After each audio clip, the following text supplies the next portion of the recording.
That's right. You know what today is. And even if you don't know what today is, it's Workout Thursdays! That's right, guys. Never miss a workout. Even if it doesn't work out for you. What's going on with you guys? TheCaliEffect, king of games here. And today, oh no, what are you doing, baby? Today is another day where we talk about our workout. In case you guys didn't know, physical health is just as important as anything else in life. Hopefully these workout videos can inspire you to do more with your physical health. All right, so boom, I walk into the gym after doing my normal mile and then bike another mile, only to find out that Coach DR Fitness 702 only has 3 things for me to do. Now this can either go really, really good, but normally it goes bad. We start today's workout with a speed deadlift. Now, this weight was so low, I didn't even really check. It had to be like 230 or something. It was nothing, but that's when I started to realize that I'm probably in for it. From there, coach has me push a sled. Not something that I normally don't do.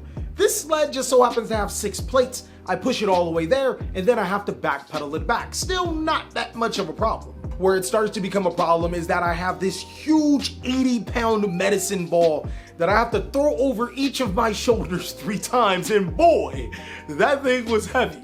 And then that's when he drops the bomb. I have to do all of this 10 times.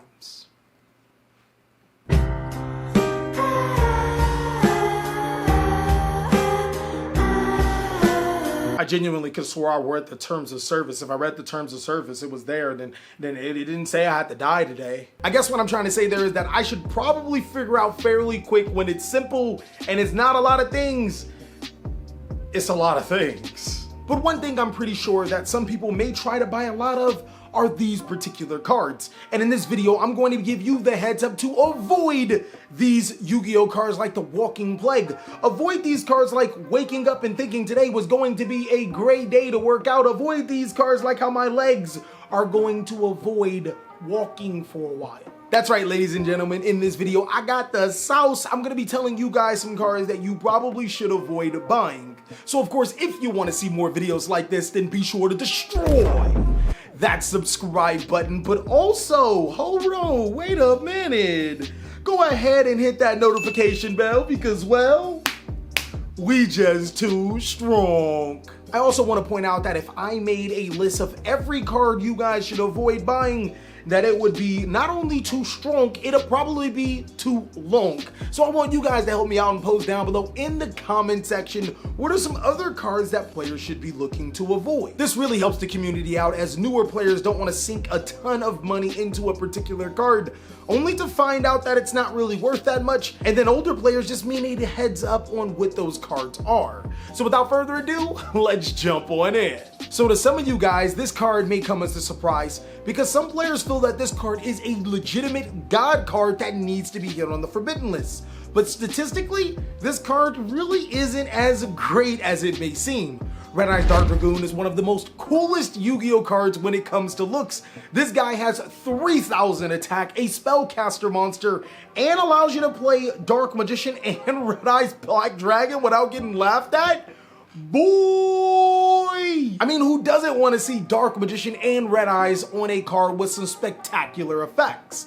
Basically, what this card does is when your opponent activates a card effect, you can discard 1 card, negate that card effect, and give this card a permanent 1,000 attack boost. It also can't be targeted or destroyed by card effects, and it can destroy cards on your opponent's side of the field. Red Eyes Dark Dragoon seems to be one of the best cards to have ever been printed on Yu-Gi-Oh! Until you realize that you gotta play Dark Magician and Red Eyes Black Dragon. Since Dragoon's inception of almost a year ago, this card has not really seen competitive play in the standards that players would want it to see. It has been thought of to be a dominant must-play Yu-Gi-Oh card for decks, but when you actually start looking at the top bracket, that kinda doesn't exist. On top of that, Red Eyes Dark Dragoon is an astounding $80 for a copy of this card, and while I don't necessarily see a reprint coming, why would you spend $80 on a card that doesn't necessarily meet the competitive criteria? I don't know. Red Eyes Dark Dragoon from a competitive standpoint is legitimate fool's gold. It looks like a card that's extremely strong, but when you break down a competitive analysis, not a lot of decks play it. Now, I hate to say it because Dawn of Majesty sneak peek hasn't even happened, but there are some cards that are outrageously expensive right now that you should avoid completely. Retort Fusion is one of them. I know I've talked about Retort Fusion a few times in my last videos, but basically what this card does is at the cost of 1,000 life points, you can special summon one non-effect fusion monster to your side of the field. Now, as you guys are starting to read this effect, you can see the obvious problems with this card. It special summons a fusion monster from your extra deck, but it doesn't do anything. Now, you guys did say in the comment section there are some strategies that can greatly benefit from Retort Fusion. Decks like Thunder Dragons and Mermails can special summon monsters like Commandery Attack or Sea Monster of the Theseus with their expected attributes to help them give them a huge boost. This could really help those particular strategies when it comes to getting into the metagame, but I don't think that it will necessarily be enough. On top of that, we have to look at Retort Fusion's ridiculous price tag. It is the most expensive card in the Dawn of Majesty set at $70. What is going on here? Retort Fusion isn't necessarily a terrible Yu-Gi-Oh card, but it does not deserve to be the front runner of the Dawn of Majesty set. I would definitely avoid buying this card, at least until a couple weeks from now when it's around that price range of $10 to $25. Now, an archetype that I really hope to be successful, but fell completely on its face was Yang Zing. I love that archetype to death, and Boxia Brightness of the Yang Zing was one of the better cards inside of the set, allowing you to special summon a worm monster from your graveyard by destroying a card on your side of the field. It can even trigger Yang Zing monsters effects, which were extremely tough to trigger in that current card game. Nowadays, Boxia Brightness of the Yang Zing skyrocketed in price because of the new, correct me if I'm saying it wrong, Shinshin. It's like Virtual World all over again. The Zangshin archetype is a new group of worm monsters that can take full advantage of the card. But the problem with this particular situation is that Zangshins don't come out for 3 months. What are we doing here? Also, if you guys are going to buy a card, buy the highest rarity. What are we doing here? Secret rare copies of Boxia Brightness of the Yang Zing are $15. Now, I'm not 100% sure what you guys are thinking here, but you get the ultimate rares or you get the rares. You don't need to get the secrets in this point in time. The next card on this list was on my buy these cards before they skyrocket in price, and here I am telling you not to buy this card because yeah, it went up. So if you listen to me, then I mean, yeah, sell it. Regardless, this is a Link 2 monster that allows you to special summon a Leela monster to your side of the field if you do not control one. But I feel that the main reason why this card went up in price isn't necessarily because of its effects. This is a critical card for the Live Twin strategy, and the strategy just got a new card in Live Twin Sunny Snitch, which allows you to summon your key pieces, which allows you to make this combo a lot easier. But the reason why this card went up is because waifu status. It has to be waifu status. The reason why I'm saying this is because Evil Twin Kisa Kill is a whopping $23 for the ultra rare, $80 for the collector's rare. Where you turn around and you see Evil Twin Leela, it's $10 still. I don't know why you did this to him. This is pretty messed up. I know Kisa Kill looks good, but Leela looks good too. Why'd you do that? Why'd you do that? I'm still here for the Leela lovers. Bleed blue to the death of y'all guys, but I don't think that this buyout is the actual buyout we were looking for.